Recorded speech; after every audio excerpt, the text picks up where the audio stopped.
Bien, lo último que pudimos ver es este proceso,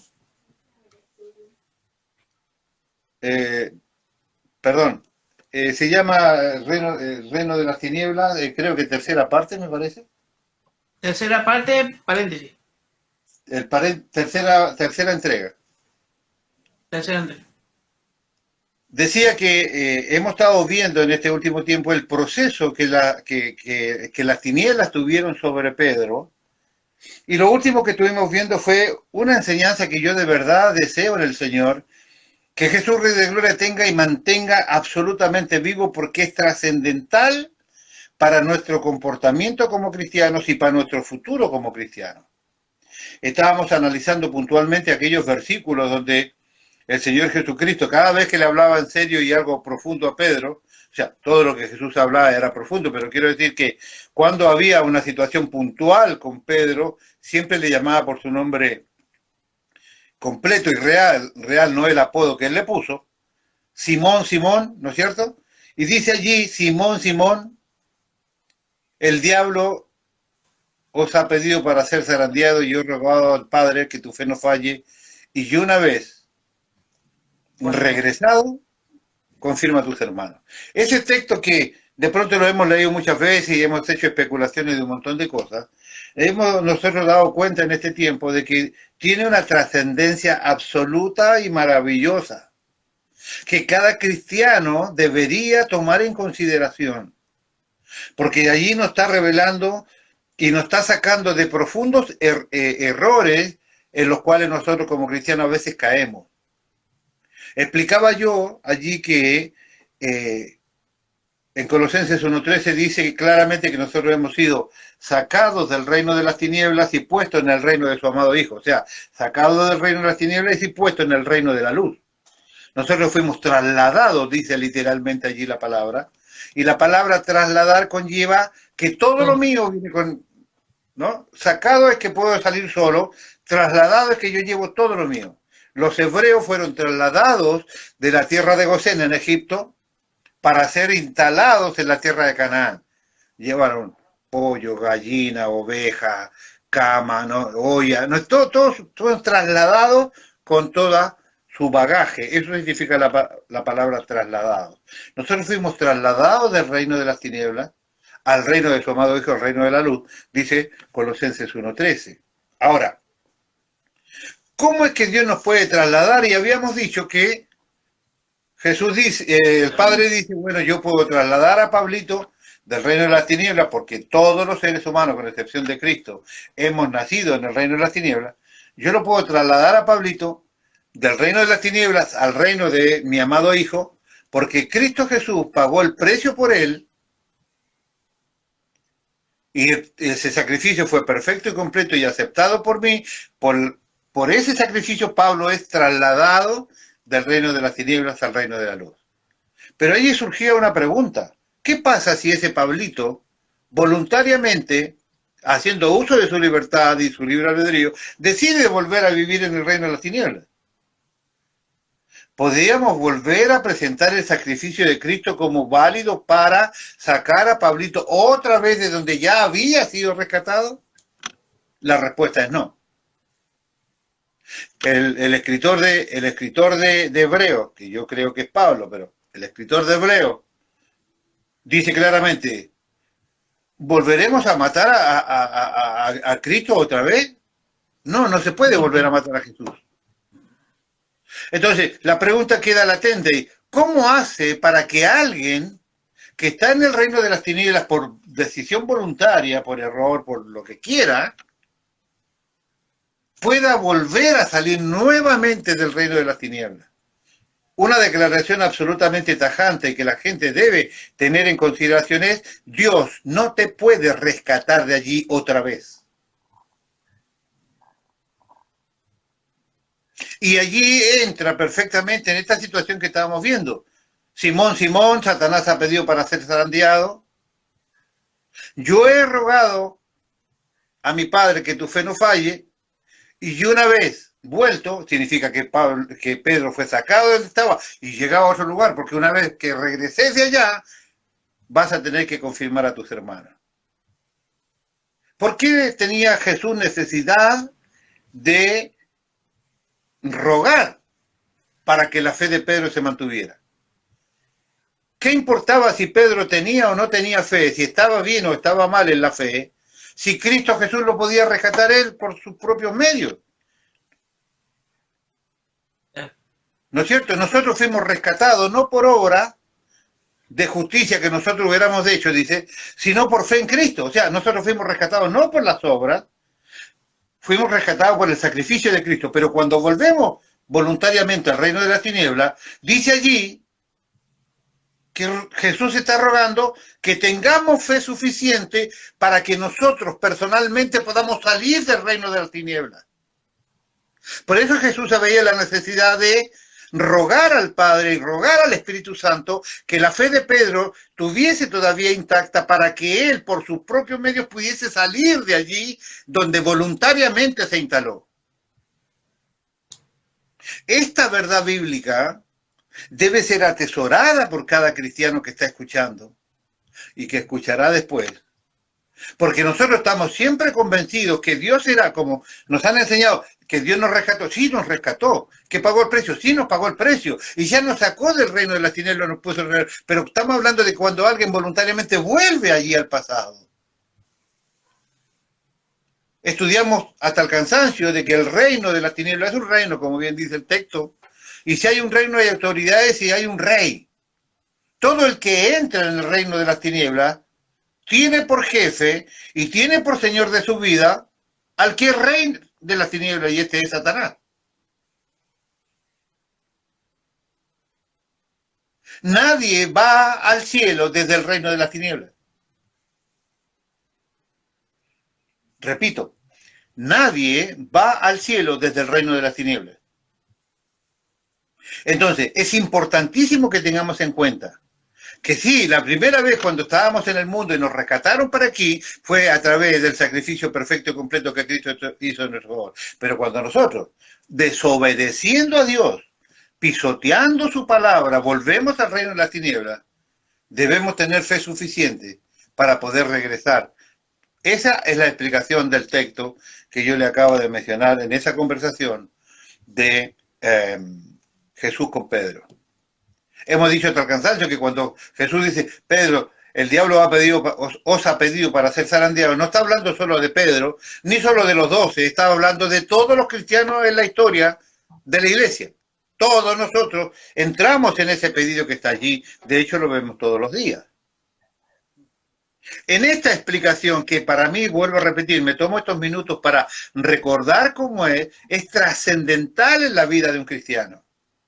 Esta es la gran explicación de la cual usted verá que van a haber cientos y miles de personas que estuvieron en el cristianismo, que salieron de sus iglesias para hacer la suya y nunca pudieron regresar. Porque Dios está imposibilitado por sus propias leyes. Vuelvo a usar el ejemplo de Pablito. Pablito recibió de Dios un libre albedrío para que usted determine lo que usted quiere. Y usted voluntariamente determinó vivir en el reino de las tinieblas. Dios, por su libre albedrío, Él no puede tomarlo a la fuerza y traerlo desde allí. Él trabajará buscando las maneras, él orará, como lo hizo con Pedro, para que su fe no falle, para que su fe se mantenga viva. Él hará todo eso, pero no nos va a tomar como nos tomó al principio, porque ya no puede hacer eso. En esta historia que habíamos quedado al final de la última salida que tuvimos, y me parece que es importante tenerla en cuenta. Ay, sí, yo me retiro de la iglesia voluntariamente. Hermano, no tenés idea lo que estás haciendo. No tenés idea de la gravedad que tiene lo que hiciste. El diablo siempre nos hará creer que nosotros podemos, que somos libres, y nos va a hacer el mismo chamullo que le hizo a los padres del huerto de Edén. Vos sos como Dios, tranquilo. Vos a veces viene el mal, tranquilo. No, escúchame, Dios es un egoísta, quiere para él solo, por eso es que vos ¿no? Nos va a hacer la misma sanata que le hizo al principio a los que estaban en el huerto de Edén. Esta fue la última cosa que nosotros vimos allí la última vez que nosotros estuvimos por estos lados. Así que acá vamos a retomar.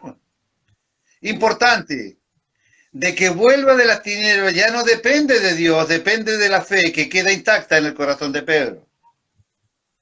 Recordemos el texto, Lucas capítulo 22, versículo 31, dijo también el Señor, Simón, Simón, he aquí Satanás os ha pedido para ser zarandeados como a trigo, pero yo he rogado por ti que tu fe no falte, y tú, una vez vuelto, confirma a tus hermanos. Usted debe darse cuenta que David pasó por este mismo proceso. Recuerde que David dijo, fijó, su residencia en la calle Adulterio, esquina Homicidio, ¿se recuerda? Sí. Barrio Las Tinieblas del Abismo, o sea, en el centro del problema. David declaró, yo estoy perdido, no sé qué hacer, las tinieblas me han rodeado, y en un determinado momento, sabemos que en un lapso de más o menos un año y medio, Dios lo ayudó, pero tuvo que sacar todo lo que él tenía para poder salir del lugar donde se encontraba y regresar al lado de su Dios. ¿Cómo lo ayudó? Haciendo lo que dije recién, haciendo que su fe esté intacta, haciendo que él se pudiese mantener conectado con Dios. Vamos a ver la gravedad dentro de un minuto, la gravedad que provoca cuando alguien deja tu iglesia, porque automáticamente está imposibilitando ciertas posibilidades de ser rescatado por Dios para él. Allá lo vamos a ver. Es por eso que aquí dice algo muy fuerte, dice, he rogado para que tu fe no falle, y una vez hayas regresado, porque Pedro será movido a otro lugar. Cuando hayas regresado, confirma a tus hermanos. Versículo 33, pero Pedro le dijo, Señor, dispuesto estoy a ir no solo a la cárcel, sino también a la muerte, dijo él, ¿no? A lo cual Jesús respondió, y él le dijo, Pedro, te digo que el gallo no cantará hoy antes que tú me niegues 3 veces que me conoces. Y ellos dijo, cuando os envié sin bolsas, sin alforja, sin calzado, ¿os faltó algo? Ellos dijeron, no, nada. Y le dijo, pues ahora, el que tiene bolsa, tómela, y también la alforja, y el que no tiene espada, venda su capa y compre una. El Señor les estaba hablando claramente a sus discípulos de lo que les esperaba en esta etapa siguiente. Y allí quedamos. ¿Vio, López? Ya lo puse al tanto de lo que usted se había perdido. En Marcos capítulo 14, versículos 44 al 47 dice lo siguiente. Y el que le entregaba, repito, Marcos 14, 44, y el que le entregaba le había dado señal diciendo, al que yo besare, ese es, prenderle y llevarle con seguridad. 45. Y cuando vino, se acercó a él y le dijo, maestro, y le besó. Entonces ellos le echaron mano y le prendieron. Pero uno de los que estaba allí, sacando la espada, hirió al siervo del sumo sacerdote, cortándole la oreja. La manera que reacciona Pedro aquí es algo totalmente fuera de lugar. Ponga atención. Porque ya Jesús les había dicho a ellos claramente lo que le pasaría a él. O sea, si Dios a usted le da una directiva y usted reacciona allí muy heroicamente, si usted muy emocionalmente reacciona y hace así todo eso que, mira Pablito, qué valentía de Pablito. Dios no está interesado en eso. La manera que reacciona Pedro es algo totalmente fuera de lugar, porque Jesús ya le había dicho lo que le iba a pasar a él. Cuando Jesús habla de que vendan su manto y compren una espada, no es para que lo defiendan a él. Él no necesita defensa de nadie. ¿Quién se cree algo para defender a Jesús? La escena parece muy romántica, muy digna de aplaudir, pero Jesús no necesitaba nada de esto. Una de las cosas más importantes de nuestras vidas es entender claramente quién es Él. Él es Dios Todopoderoso. Yo le mostraba en otras prédicas o en otros estudios de que en todo este proceso, donde incluso a Él lo lastimaron y lo tiraron, Él siempre tuvo el control de la situación. Él siempre, con su sola presencia, estaba en control de la situación. Poncio Pilatos que decía, mira que yo tengo en mi mano el poder para matarte, dejarte libre. Y dice, vos no tenés ni un poder que sino el que te ha dado desde arriba, amigo, le dijo él, ¿no? No tenés nada, hermano, vos no controlás nada, papá. Eso es más o menos en una paráfrasis mía, le dijo, vos no controlás nada, mi viejo. Todo el poder que vos crees tener se ha sido prestado desde el cielo. A veces creemos que debemos defender a Cristo frente a las personas y preparamos versículos para defendernos o atacar a los demás y mostrarles los equivocados que ellos están. De pronto nos ponen en grandes aprietos, nos dan una paliza de argumentos y después nos preguntamos, ¿por qué Dios no me ayudó si yo lo quería defender a Él? Dios no necesita defensores de ninguna manera, por favor, no trate de defender a Dios. ¿Vos creés que debes demostrar que Dios es esto o lo otro para que los demás se queden conformes con lo que Dios es? ¿No te diste cuenta nunca cómo empieza la Biblia? En el principio Dios creó los cielos y la tierra. Punto. No es que Dios es este, que Dios es este otro, que hace esto. Nada, Dios creó los cielos y la tierra y se acabó la historia. ¿Usted cree? Gloria a Dios. No cree. No da lo mismo. Dios sigue siendo el mismo. No tenemos que cansarnos o preparar cosas para defender a Dios para que Dios quede bien parado. No hace falta. ¿Vos creéis que debes demostrar que Dios es esto y lo otro para que los demás se queden conformes con lo que Dios es? El punto es este, nuestra manera de entender lo que Dios quiere de nosotros es vital para no cometer errores en este ministerio que cada uno de nosotros tiene. Importante saber que Dios no te quiere defendiéndolo, Él te quiere conociéndolo. Está buena la diferencia.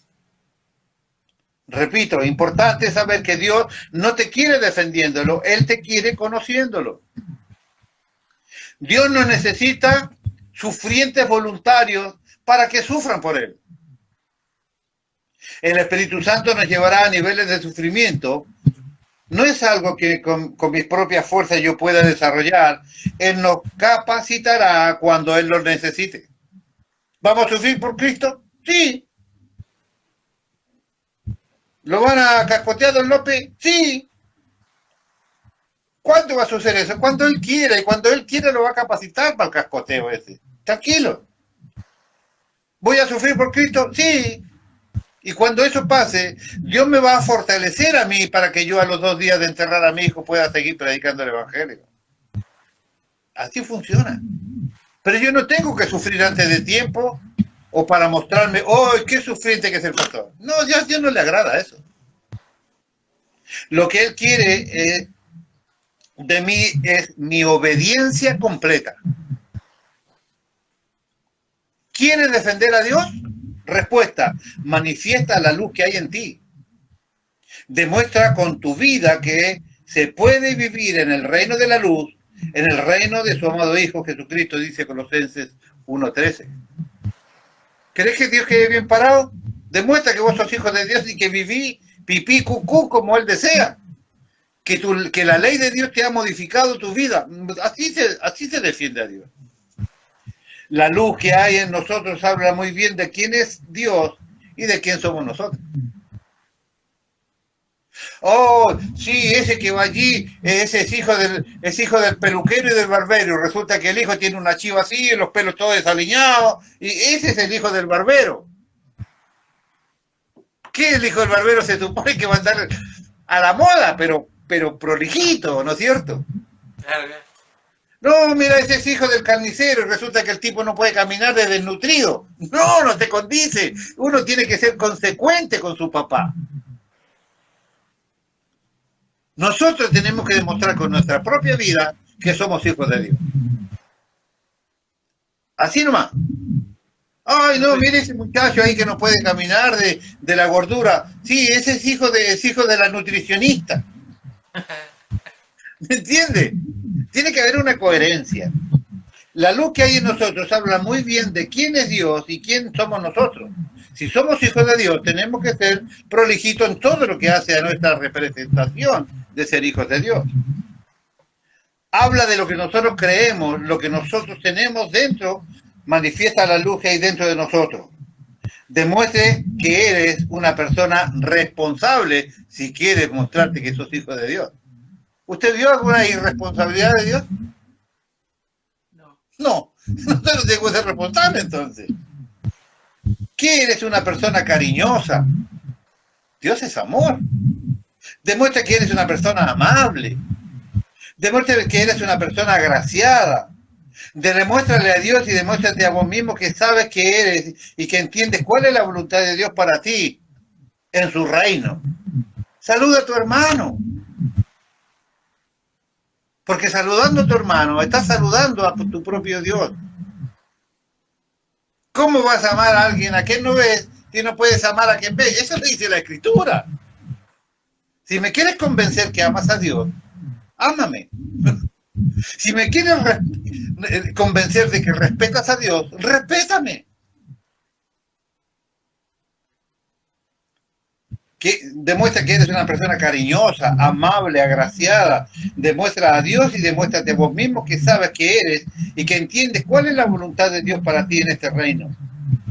Deja que Dios pueda edificar ministerios sobre tus hombros que no se moverán de la voluntad del Espíritu Santo manifestada en 1 Corintios 12, donde dice el versículo 18, mas ahora Dios ha colocado los miembros, cada uno de ellos, en el cuerpo como Él quiso.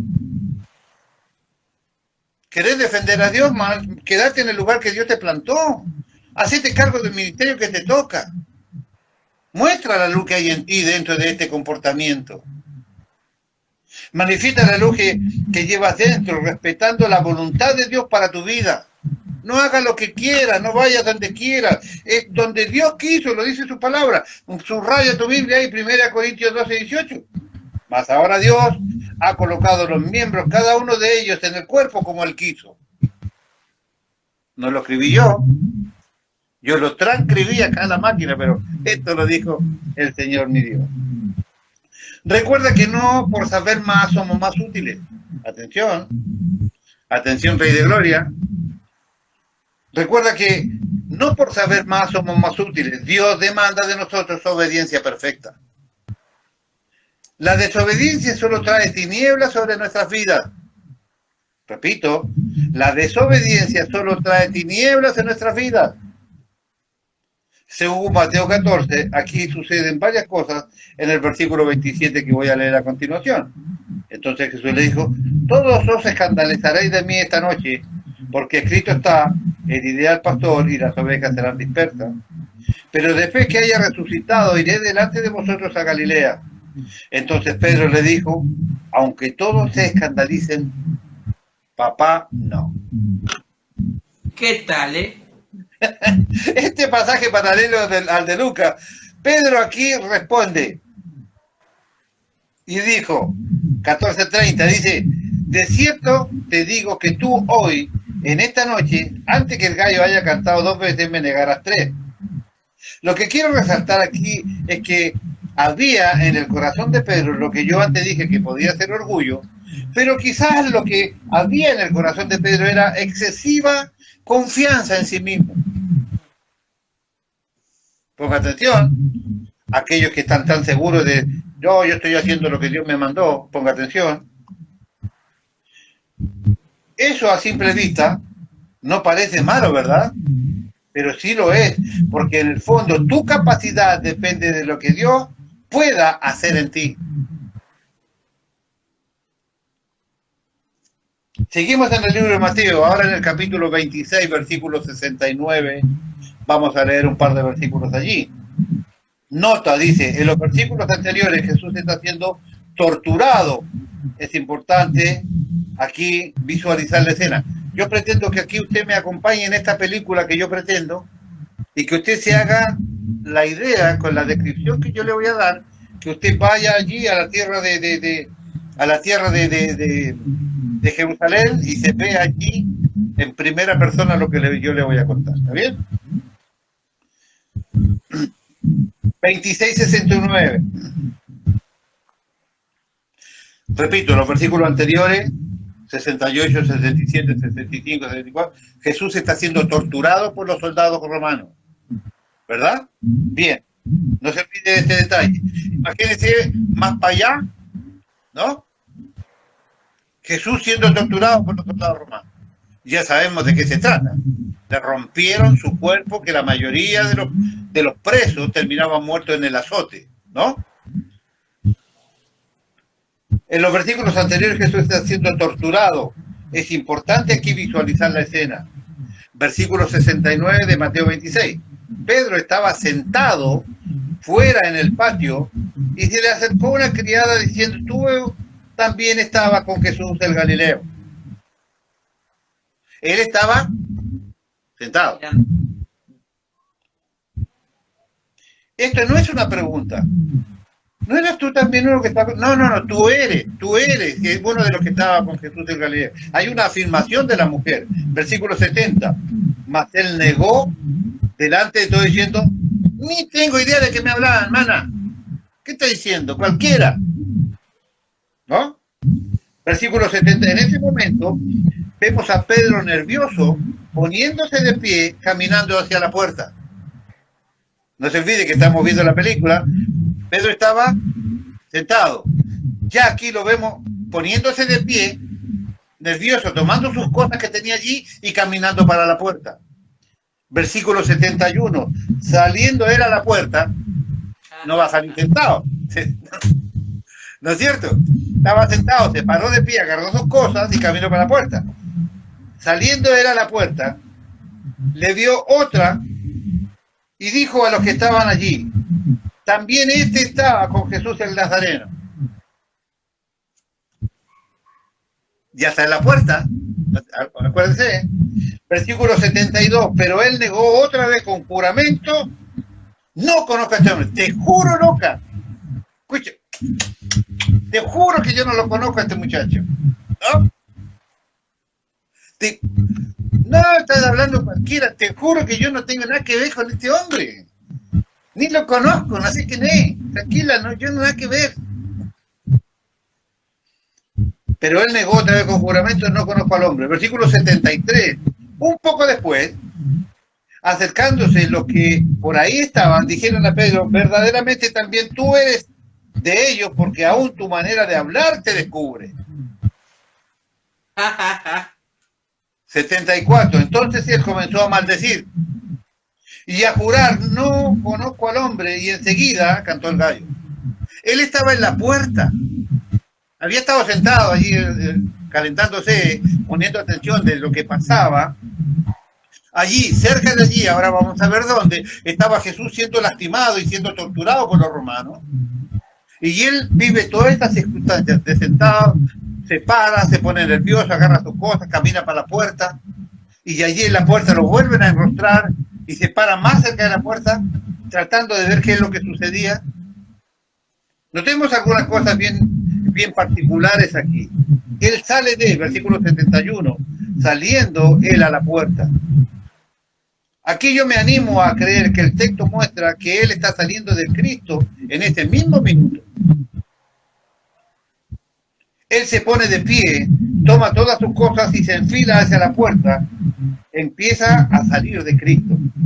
Se detiene para ver qué pasa y el diablo le da el último empujoncito para terminar de salir del reino de la luz y caer de cabezas en el reino de la tiniebla.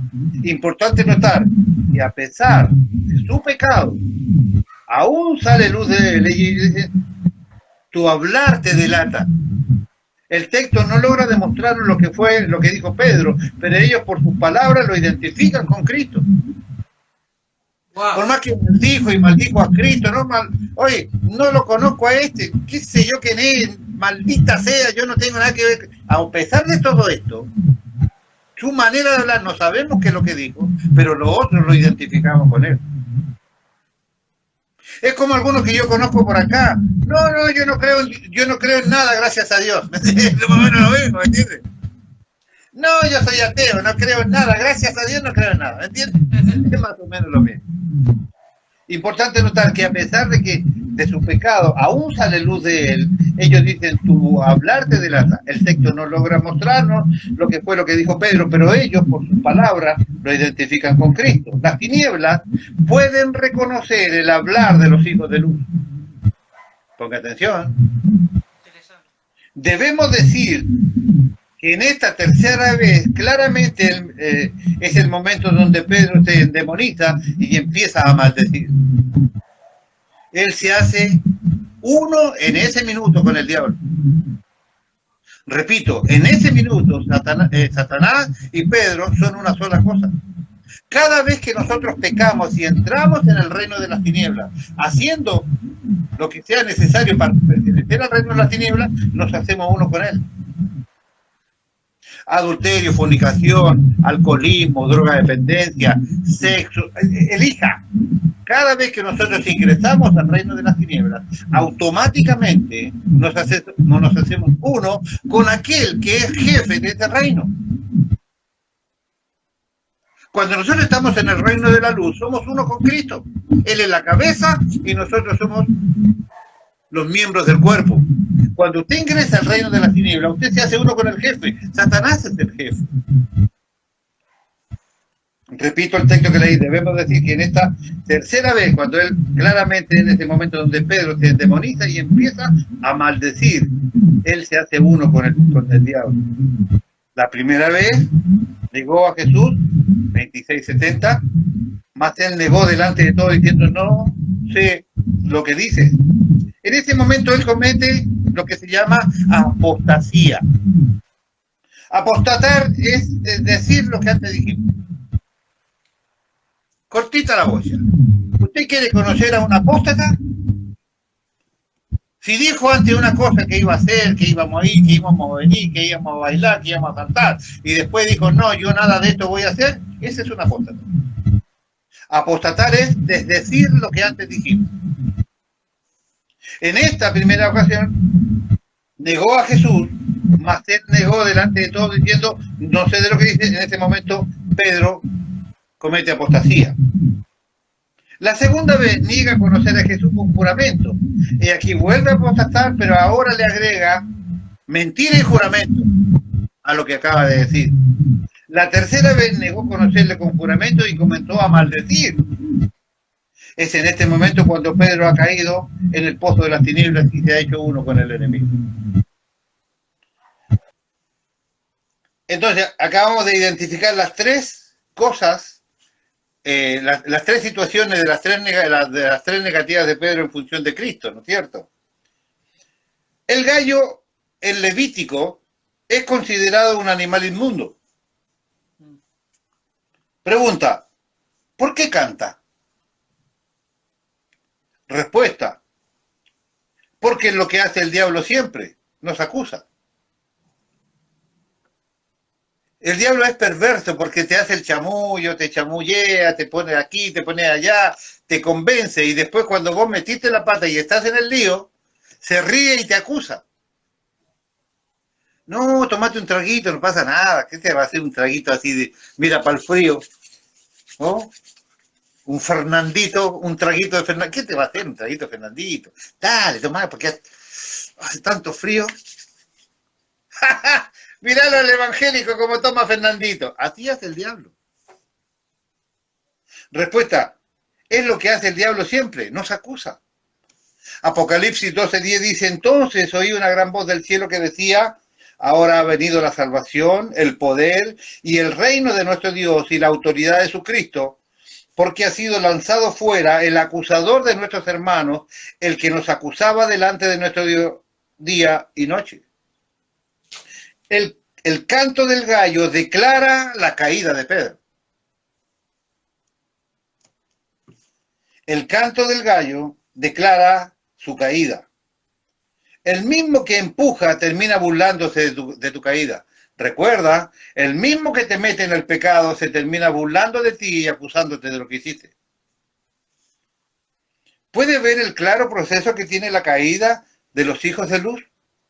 Como de a poquito, un pensamiento, una actitud, una mala contestación o no una contestación, porque a veces te dejan con la palabra en la boca, un desaire, un pensamiento negativo, un rechazo contra tu hermano, lo que sea. Una pelea con tu señora, una mentira para salvaguardar tu ego, no sé, elige lo que quieras. Siempre las tinieblas van ganando terreno sobre nosotros.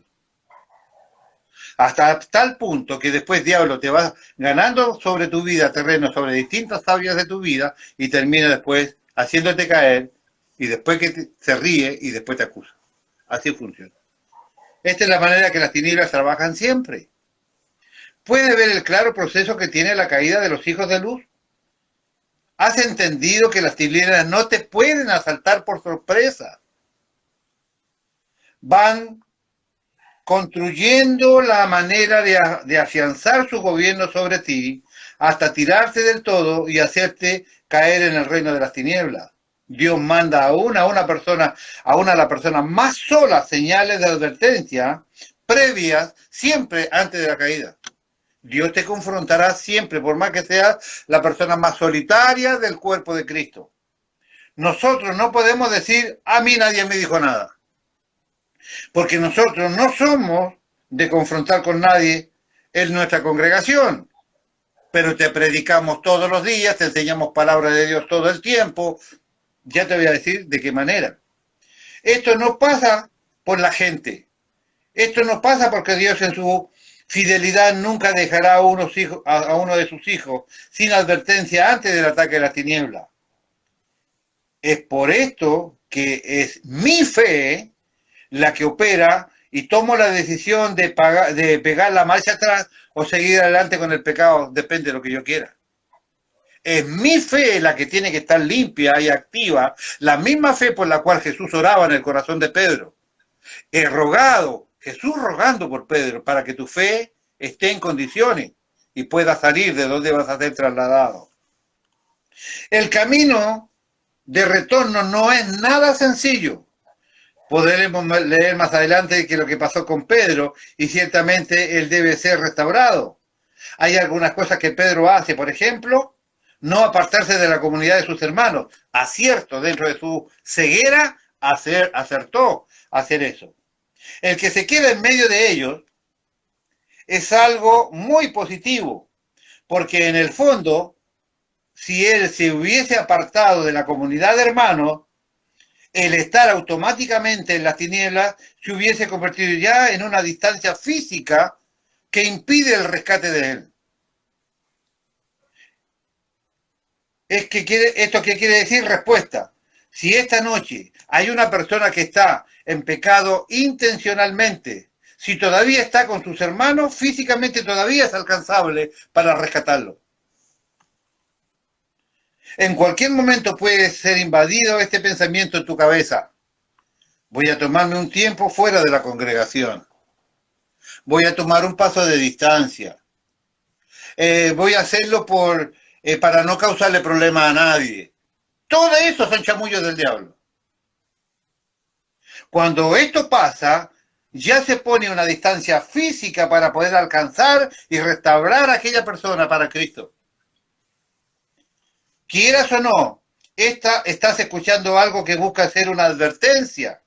Y puede ser que para alguna persona estas palabras sean las últimas que Dios está mandando antes de que te encuentres cruzando una línea invisible de la cual quizás nunca puedas regresar. Es importante siempre preguntarnos, ¿por qué Dios está diciendo lo que está diciendo? ¿Será para mí? ¿Estaré yo dentro de este modelo? ¿Seré yo el advertido? ¿Seré yo quien estoy a punto de cruzar una línea de no retorno? ¿Qué necesito ver yo de esto, Dios? Porque definitivamente no queremos convertir la operación advertencia en una operación rescate. Son dos temas muy, pero muy diferentes. Ahora sabemos que siempre la luz va a vencer a las tinieblas. No hay nadie que sea irrecuperable para Dios, pero puede que salgamos del otro lado sin nada para aquí. Puede ser que en tu aventura con el diablo lo pierdas todo. Cuando sales de la voluntad de Dios por pecado y te metes en el reino de las tinieblas, el diablo vino a robar, matar y destruir. Esa es la función. Lo hemos estudiado en el Nuevo y en el Antiguo Testamento.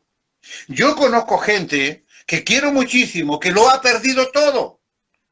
Lo ha perdido todo. No tiene familia, no tiene salud, no tiene nada. No quiero ser muy gráfico. No ha perdido todo, lo ha perdido todo. El diablo la ha destruido su vida por desobediencia. Es impresionante que Dios haya permitido que lo que le pasó a Pedro quede registrado en más de un evangelio. En Lucas 22:60 dice, y Pedro dijo, hombre, no sé lo que dice, si enseguida, mientras todavía hablaba, el gallo cantó.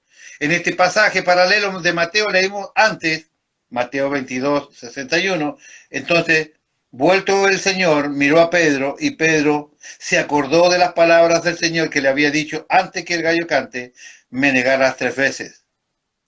Este es un pasaje muy interesante porque se debe observar desde la perspectiva de la distribución del lugar. Uno lee así que sí, Pedro estaba ahí caminando para la puerta y que Jesús lo estaban latigando acá a 2 metros. Vamos a ver cómo era en realidad la situación. Cuando estudiamos un poco, con un poco de atención, la pasión de Cristo y podemos hacer un pequeño croquis de la distribución del lugar, entendiendo lo que pasó con Cristo ahí, y se puede ver claramente dónde Jesús estaba siendo golpeado por los soldados romanos en un lugar que se llamaba la Torre de Antonia. Antonio. Era un lugar donde vivía la guardia, donde vivían los soldados, y era el mismo lugar donde tenía su residencia Poncio Pilato. Ponga atención. Ahí fue llevado Jesús para ser golpeado brutalmente. Lo sacan de la presencia de Pilato, que estaba en el mismo complejo militar, y lo llevan a la Torre de Antonia. La Torre de Antonia era un complejo militar levantado por Herodes el Grande en Jerusalén en la época del Imperio Romano, donde tenía en el mismo lugar la residencia Poncio Pilato. Llevaba ese nombre en honor de Marco Antonio, quien era uno de los aliados políticos en el acceso de Herodes al trono. La fortaleza se caracterizaba por 4 grandes torres donde se podía controlar absolutamente toda la ciudad. Su altura era de 37 metros de altura. O sea, Jesús estaba siendo golpeado a 37 metros de altura y Pedro estaba allá abajo. Él lo puede ver por las ventanas de la torre donde él estaba siendo maltratado. Su altura, el complejo La Antonia, tenía 37 metros de altura. Sus torres estaban rodeadas de ventanas, desde donde se podía ver claramente el patio del pretorio donde se encontraba Pedro en el momento de negar a Jesús. 22:61 de Lucas dice, entonces, vuelto el Señor, miró a Pedro y Pedro se acordó de las palabras del Señor que había dicho, antes que el gallo cante me negarás 3 veces. Pedro, saliendo fuera, ¿se recuerda que ya lo teníamos en la puerta? Lloró amargamente. Jesús estaba a 37 metros de altura y pudo ver a Pedro, quien estaba abajo en el patio. Jesús y también Pedro escucharon el canto del gallo. Es importante notar que en ese momento, cuando el gallo canta, estaba siendo torturado Jesucristo. Y Jesús, en lugar de orar por él mismo, por ese tormento que estaba sufriendo, ese tremendo tiempo de oscuridad que a él le tocaba vivir, en realidad se puso a orar por Pedro, por quien estaba negándolo y maldiciendo, declarando que no lo conocía allí abajo. Cuando Pedro, sabiendo que estaba allí arriba, en la Torre Antonia estaba siendo torturado su Señor, mira hacia arriba, el mismo momento que Jesús mira hacia abajo y cruza sus miradas en el momento que el gallo canta. No estaba allí al lado. Y cuando Jesús está siendo torturado allí, siendo molido por los látigos romanos, no oraba por él, sino oraba por Pedro, que está ahí abajo. Nota importante, cuando se trata de aprender de los diseños divinos de Dios, ¿podemos copiar este? Orar por los demás, aunque seamos nosotros los que estemos sufriendo en ese momento por lo que hicieron los otros. Porque aquí Jesús estaba sufriendo por lo que había hecho Pedro, por lo que habíamos hecho nosotros. No estaba sufriendo por él mismo, sin embargo, no oraba por él, sino que oraba por el culpable. ¿Podremos copiar este diseño divino nosotros? Retomemos Lucas capítulo 22, versículo 62. Y Pedro, saliendo fuera, lloró amargamente. ¿Por qué podemos saber que Pedro, a pesar de todo, era recuperable? Respuesta, por ese texto. Por el texto de Lucas 22, 62. Y Pedro, saliendo fuera, lloró amargamente. Cuando una persona es encontrada en pecado y se le confronta con su situación, debemos analizar su respuesta y el Espíritu Santo mostrará el resto.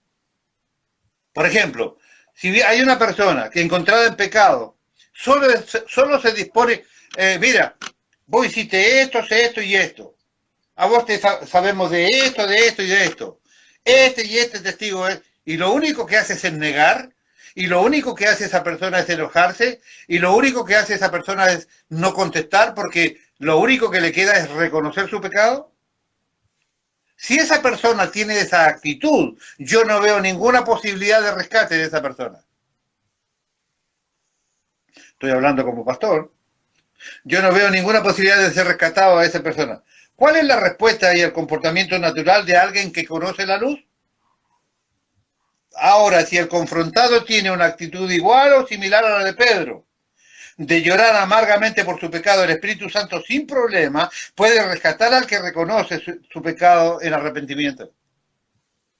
Pero si esa persona, hermano, usted metió la pata, no, si fue fulano, fue mengano, que me engañó, que ya, la excusa que usted ponga, si está contraria a lo que la palabra de Dios pide, esa persona es muy difícil que sea rescatada. No, sabiendo que está en pecado, sabiendo que anda haciendo lo que no debe. No, pastor, si yo estoy re bien, tranquilo, que en cualquier momento nos vemos. Eso no le veo posibilidades de rescate. Este es el único comportamiento que puede tener en esto alguien que conoce la luz y el reino de Dios. La actitud de arrepentimiento y humillación delante de su Dios es lo único que cabe. Ponga atención. La manera como nosotros respondemos a la confrontación de nuestra es el nivel de luz que tenemos. Pedro es recuperable. Es lo que todo pastor busca cuando un discípulo suyo ha traspasado una línea invisible. Importante, si no le duele lo que hizo, no puede ser, repito, si no le duele lo que hizo, no se puede arrepentir de verdad. Madre, si su hijo, por lo que hizo, no tiene verdadero pesar en su corazón, no se ha arrepentido y por más que usted lo mate a palos, no se arrepentirá. Necesitamos entender que el verdadero arrepentimiento tiene que nacer en el corazón del hombre. Si no le duele lo que hizo, si no toma conciencia de lo que hizo, no puede arrepentirse de verdad. Será un analgésico para su alma, para calmar su conciencia. Si usted no se congrega y usted dice, no, sí, lo que pasa es que estaba problemado cuando usted sabe que debería haber vencido para congregar, todos los chamullos que usted pueda meter no valen de nada, porque si a usted no le duele lo que usted hace, usted no se puede arrepentir. Puede estar rodeado y embetunado entero de analgésicos espirituales, pero la verdad es otra. No se puede restaurar a una persona que no está arrepentida. Las tinieblas no solo han tocado a la persona, sino que se la han tragado entera. Las tinieblas saben que para acercarse a un cristiano deben tener permiso de Dios. Dios le dará permiso a las tinieblas cuando yo tolero las tinieblas en áreas específicas de mi vida. Es muy diferente cuando alguien confiesa algo porque lo sorprenden, y otra más diferente aún es cuando, sin que usted lo descubran, usted confiesa su pecado. Porque si no lo descubren, usted sigue la suya. Sigue como si nada pasara. Sigue habiendo hipocresía, sigue habiendo todo lo que hay allí detrás de eso. Pero si usted, el mensaje le llega, el consejo le llega, la advertencia le llega, y usted antes que lo descubran, usted va y se arrepiente, significa que todavía hay luz en tu vida para ser rescatado. Una gran pérdida que la iglesia ha tenido durante los siglos tiene que ver con el confesar las cosas que nos pasan. La confesión de los pecados es la puerta para empezar a transitar la salvación. Si yo acostumbro mi vida a que siempre obedezco a Dios, mi vida estará simplemente fácil de vivir. Dios es fiel y no hay tinieblas en él. Él habla a tiempo y fuera de tiempo, y a esta congregación Dios le ha hablado mucho más que a otras.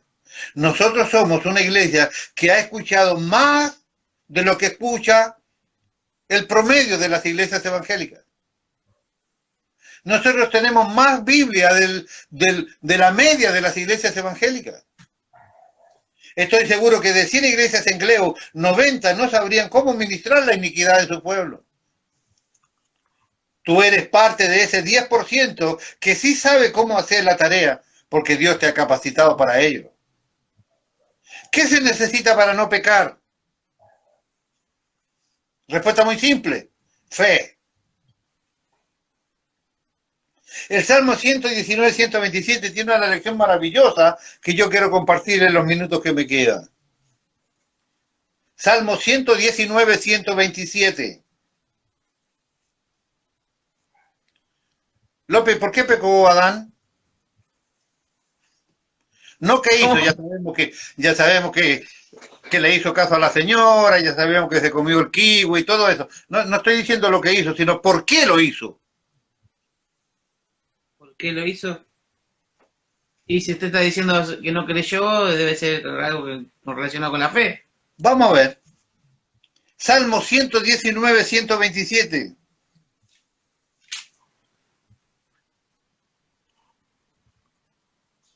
Antes le voy a hacer un interludio para que entienda por dónde le voy a llevar, ¿está bien? Bueno, El pecado de Adán fue una elección voluntaria. Adán eligió desobedecer a Dios. Adán eligió desobedecer a Dios. Sus hijos heredaron no solo la necesidad de decidir, sino también la tendencia a desobedecer. Ponga atención. Los hijos suyos heredarán la necesidad de decidir, pero también tendrán la tendencia a hacer lo que usted es.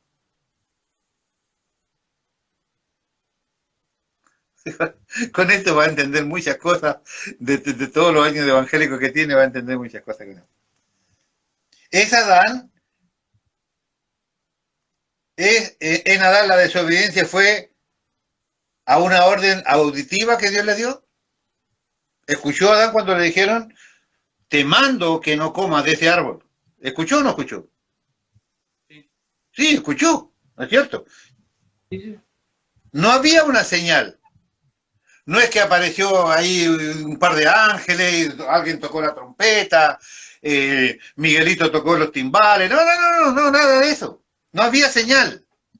No había señal. No hacía falta una señal. Era una orden directa de la voz de Dios. Directa. Ese fue un rechazo directo a la voz de Dios. Ese rechazo y la desobediencia a Dios ingresó a la raza humana la desobediencia por la palabra de Dios. ¿Qué es lo que establece la obediencia en el hombre? Respuesta: que el hombre atienda a la palabra de Dios. Repito, ¿qué es lo que establece la obediencia en el ser humano? Que el hombre atienda a la palabra de Dios.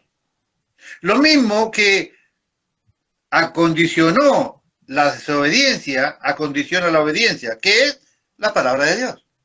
Salmo 119, 127 dice, por eso he amado tus mandamientos más que el oro y más que el oro puro.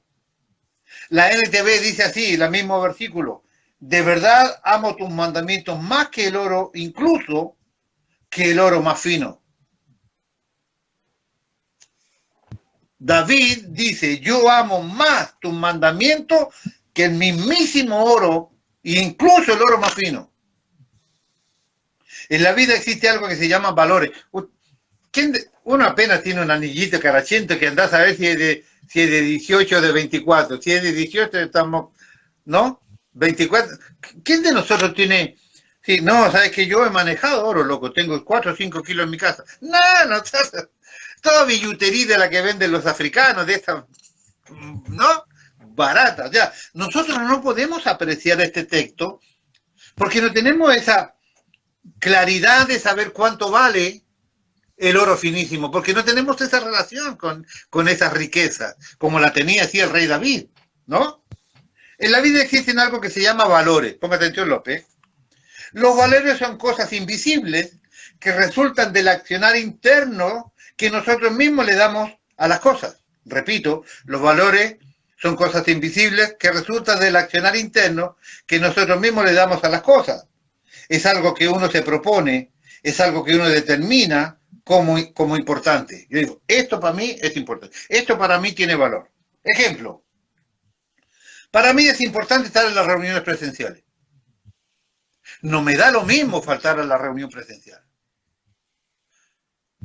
Yo sé que a determinada hora, de determinado día tengo un reloj, y si yo no pudiera ir, estaría incómodo, sentado en un hormiguero, porque mi determinación, yo le he dado valor a poder congregar el día que tengo reunión presencial.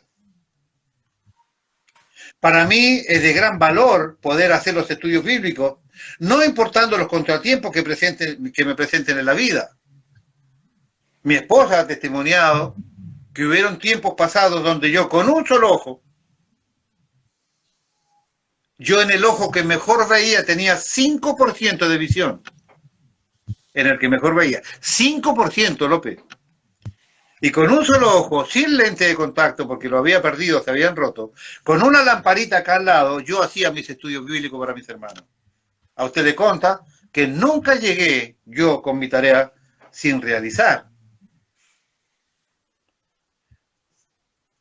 No importa los contratiempos que uno tenga, falta de visión, como en el caso que les cuento, falta de elementos tecnológicos. ¡Ay, no! ¿Sabes qué?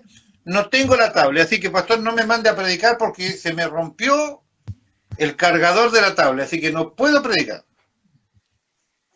Recién decíamos que la obediencia vino como consecuencia de la no valorización de la palabra de Dios y no escuchar la voz de Dios. Importante, para que yo pueda oír la voz de Dios, yo debo darle un valor a la voz de Dios. ¿Sabes, Pablito? Acá yo lo voy a decir, ¿no? ¿Sabes, Pablito, por qué la gente no lee la Biblia? Acá dice así. ¿Sabes, Pablito, por qué la gente no lee la Biblia? ¿Por qué? Hoy la tenemos en todas las versiones que quiera. Lenguaje sencillo, más complicado, en el original, en el griego, en el hebreo, elija. La tenemos en 1000 versiones. La tenemos en el celu. La tenemos en la tablet. La tenemos en la compu. La tenemos escrita. La tenemos recitada. La tenemos en forma de ¿cómo se llama? De radioteatro. Sí. El hermano Hernán me puso actuada, espectacular. Elija, la tenemos de la manera que quiera. Ahora, respuesta.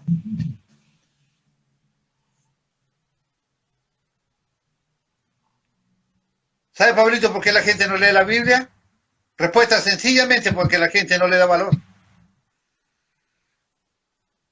Es más rentable a nivel de entretenimiento ver una película que pasar media hora leyendo la Biblia.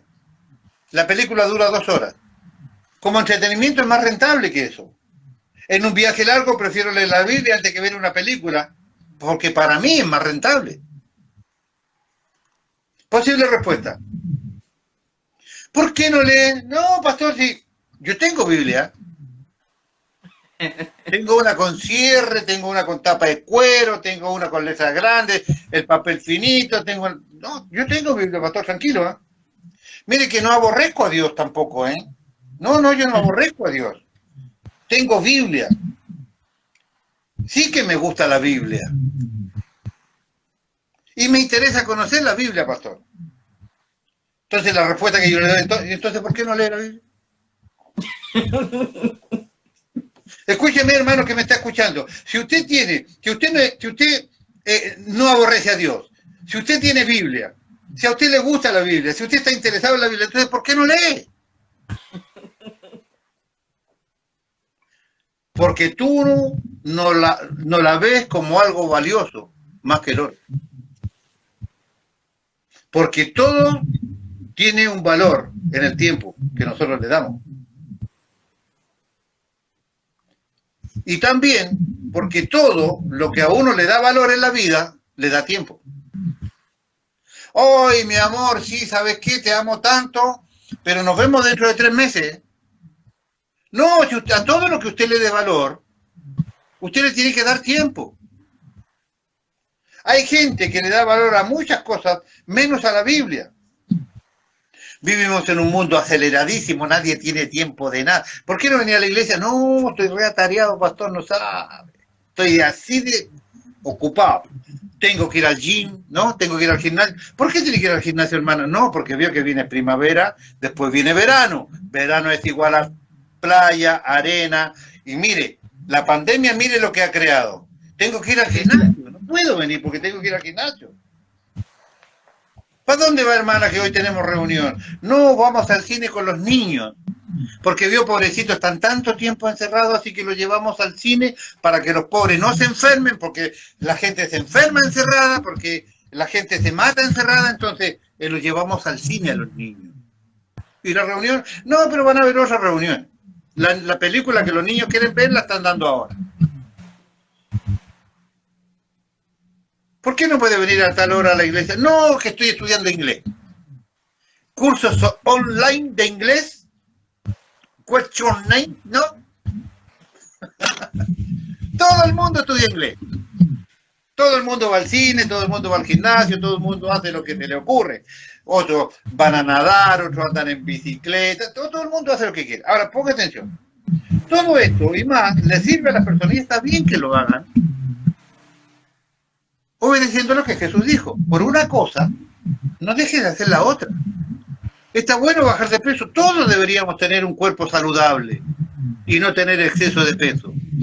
Todos deberíamos dedicarle tiempo a nuestros hijos. Claro que sí. Todos nosotros debemos capacitarnos para estudiar. Yo soy, y usted lo sabe, molesto con que las personas, me alegra las personas que estudian. Yo no estoy diciendo esto porque esté en contra del estudio, de la recreación o de pasar tiempo capacitado. No estoy en contra de eso. Yo estoy en contra cuando las personas dejan a Dios por estas cosas. Todo esto y más les sirve porque es valioso para ellos, tiene un valor para ellos. ¿Por qué no leen la Biblia? Respuesta. ¿Para qué me sirve? Hablar inglés me sirve porque ahí me sale un laburito, puedo ganar unos mangos más. Ir al gimnasio me pongo muy esbelto porque voy a ir a la playa. ¿Y la Biblia para qué me sirve? No lo veo como un valor. Pregunta, ¿por qué pecó Adán? Respuesta, porque no amó a Dios lo suficiente. Amó más su apetito. Amó más a su esposa porque hay una línea de pensamiento muy seria que dice que él, como la mujer le dio, la amaba tanto. Claro, era la única que había, ¿vio? La amaba tanto que porque la señora le ofreció él por amor a su esposa, hay una línea de pensamiento póngale que tenga algo de cierto, bueno, amó más a su esposa, amó más lo que le ofreció a su esposa, amó el saber. Hoy sabe que la serpiente me dijo, ya sabemos que no es serpiente, me dijo que nosotros vamos a hacer como Dios, vamos a saber todas las cosas. Ay, cómo estoy interesada en saber. Dale, vamos a saber juntos, papi. Sí, mi amor, dame, ¿qué comiste? Kiwi, dame 2 kiwi, ¿no? Amó todo más que a Dios. Amó el comer, a su esposa, el saber, el apetito que tenía, todo. Amó todo más que a Dios. Es por eso que cuando Dios pone su ley, dice, Deuteronomio 6.5, puse uno del Antiguo Testamento y uno del Nuevo, Deuteronomio 6.5, amarás a Jehová tu Dios con todo tu corazón, con toda tu alma y con toda tu fuerza. El versículo de Lucas 10.27, dada por el Señor, amplía el rango.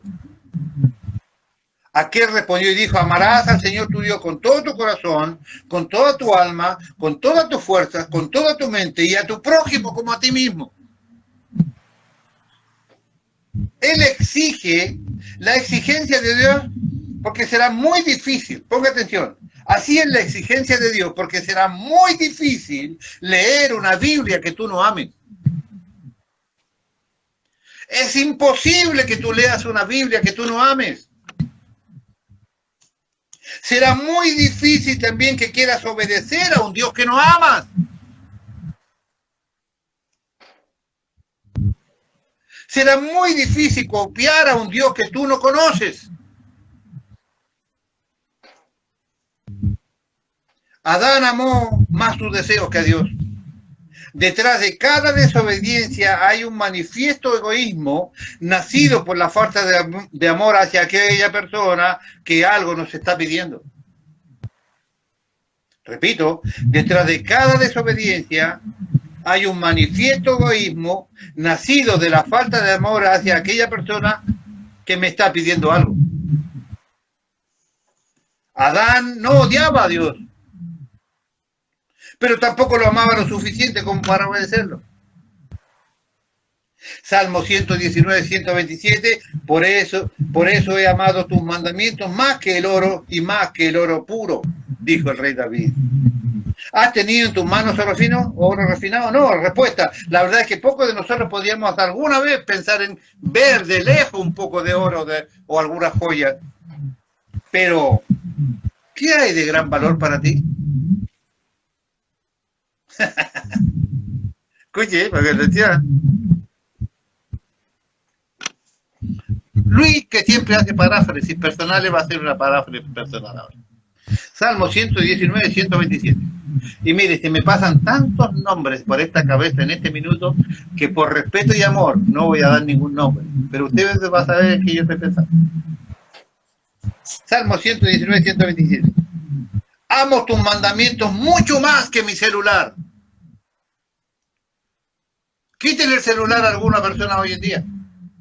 Quítele a un joven o una jovencita. Estoy hablando de nuestra iglesia, no estoy hablando de los de afuera. Hoy no me interesan los de afuera. Hoy me interesan los míos. Piensa en cualquier jovencita de nuestra iglesia y quítele el celular. O dígale, pongámoslo en este aspecto. Identifica con toda honestidad lo más valioso que tiene. ¿Podrías decir, Señor mi Dios, yo amo más tus mandamientos que mi celular? Señor, yo amo más tus mandamientos que todos mis contactos. Señor, yo amo tus mandamientos más que todos los jueguitos que le he metido al celular que ya no tengo memoria para meterle más.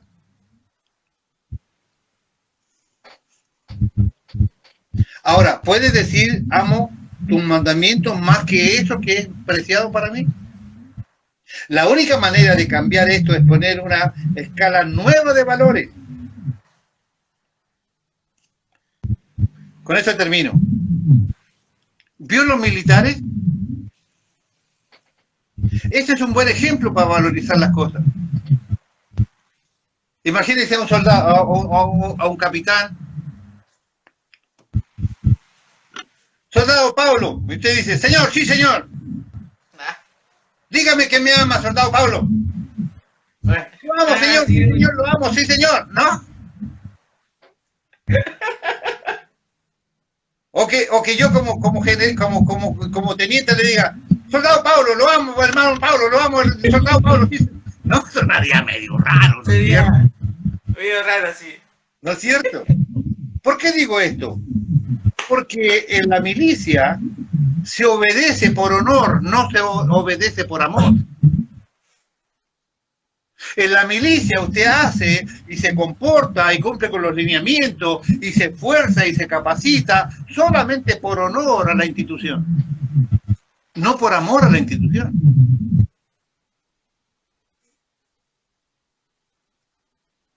Y hay gente dentro del cristianismo que se esfuerza y hace cosas solamente por honor, no por amor.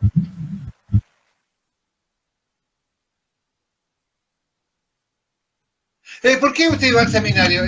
Porque me mandó el pastor. ¿Y por qué usted va al seminario? No, porque yo sé poco. ¿Y por qué usted pertenece a esta iglesia? No, porque Acá son re buena onda, el pastor cuenta cuentos, se ríe. ¿Cuál es la respuesta correcta a esto? ¿Sabe por qué voy al seminario?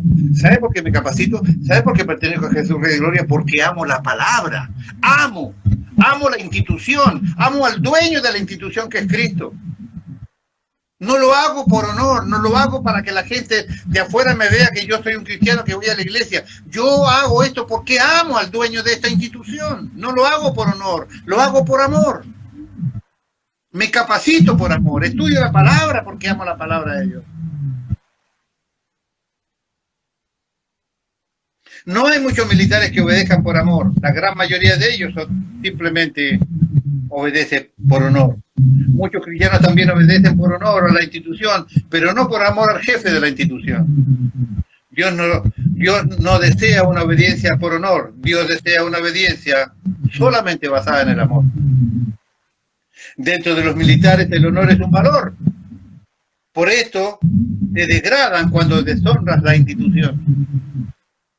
Porque para ellos el honor es un valor. Cuando valoramos la palabra de Dios como prioridad de nuestras vidas, se restablecen los valores del cristiano en nosotros.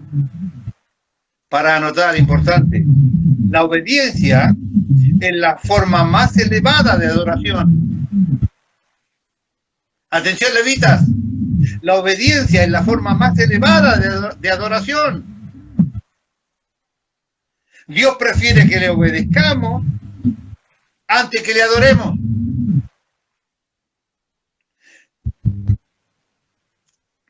Y lamentablemente no puedo terminar. Tengo aquí una explicación de Apocalipsis 18 que tiene que ver con la carta de la iglesia a Tiatira. Está aquí los versículos y tiene explicaciones muy importantes que tienen que ver con esta condición nuestra. El versículo que quiero después, en un pedacito, quizás terminamos esto y empezamos el nuevo capítulo, el próximo viernes, donde vamos a hablar del versículo 24 que dice, Apocalipsis 2:24, pero a vosotros y a los demás que están en Tiatira, a cuantos no tienen esta doctrina y no han conocido lo que se llama las profundidades de Satanás, yo os digo, no os impondré otra carga. Esta carta a Tiatira es la identificación y el comienzo del ministerio de Jezabel y es el comienzo del catolicismo. Vamos a hablar de esto un poquitito en la próxima para terminar esto y vamos a ver seguramente la mitad de lo que queda de la reunión esta y vamos a comentar enseguida con lo que tiene que ver con lo que mencioné antes. Hermano, si usted no ama la palabra de Dios, usted no puede amar a Dios. No se puede amar a quien no se conoce. Hemos visto claramente el proceso de Dios con Pedro y el proceso de las tinieblas también con Pedro. Hemos visto el amor de Dios manifestado en un montón de cosas. Pero definitivamente Dios tiene para nosotros cosas maravillosas que si nosotros no aprendemos a amar la palabra de Dios y obedecer por amor, nada de lo que yo le voy a enseñar desde la próxima, que tiene que ver con todas las promesas que están basadas en la obediencia, usted podría entender.